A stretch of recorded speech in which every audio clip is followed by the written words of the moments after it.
destined always to be alone. We could never have been friends, yet we are locked together in this endless dance through time.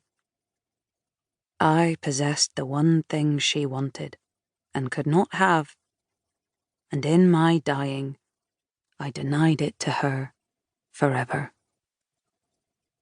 For a little while I thought that would be enough to satisfy me. Yet revenge sours and diminishes through the years. All I wish now is to be released from my pain and to ensure this can never happen again. Elizabeth, my enemy, you are the only one who can help me now. But to do that, you must change. You must see that the truth needs to be told. Open your eyes. Find the light. Chapter 1. Lizzie, Amelia and Dudley's Wedding, 2010.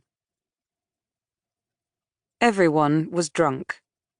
They had broken into the wedding favour boxes early and were downing champagne directly from the quarter bottles, lobbing chocolates at each other, and throwing the beribboned, scented tea bags into the swimming pool. Amelia, the bride, who had personally chosen the rose pouchon and green jasmine tea bags to match the scented candles, had stormed off in tears. Dudley, instead of going after his new wife, had jumped, fully clothed, into the pool, laughing maniacally. Lizzie thought boy bands were the pits, especially Dudley's band, Callback Summer, whom she secretly believed were just talentless, entitled rich boys. She would never say that to Dudley, of course. He was her friend. But she wrote and played her own music, and before they'd split up, her band had been way more successful than Dudley's. Lizzie didn't drink.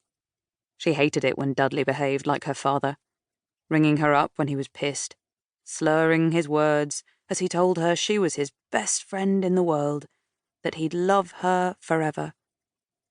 It was only because they'd known each other since the age of 6 that she put up with it. She had no idea why he had married Amelia anyway, unless it was for publicity. He'd said he was in love, but Dudley was always falling in love with someone. It was a stupid idea to get married when you were only 18. Lizzie didn't intend to marry anyone, ever. She stood up, unpleasantly aware of the sweat sliding down her back and turning her lace mini-dress transparent as it stuck to her skin. Kat, her godmother, had told her it was bad taste to wear a white dress to a wedding, but Lizzie hadn't cared. The June sun was dropping towards the horizon now, and the marquee cast long shadows across the lawn. Not a breath of wind stirred the sultry air. A band was playing on the terrace, but no one was paying any attention. Lizzie knew the partying would carry on long into the night. Dudley seemed to have an inexhaustible capacity for drink and drugs, but she was bored. Stepping out from beneath the jaunty poolside umbrella, she was hit by the full heat of the day. She hated being too hot. It didn't agree with her redhead's pale, freckled skin.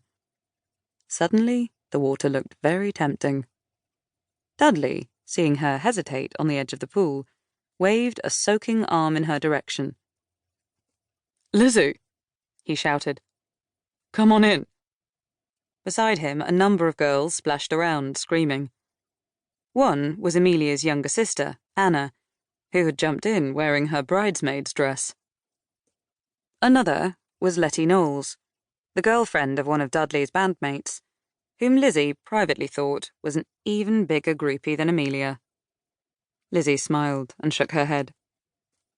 Her curls would go even frizzier if she got them wet, and there were bound to be paparazzi hiding in the trees to capture the wedding reception for the papers. Dudley would have made sure of that. She didn't want to be all over the red tops with mad hair and a wet see-through dress. She was too careful of her reputation for that. She wandered off in the direction of the luxury portal.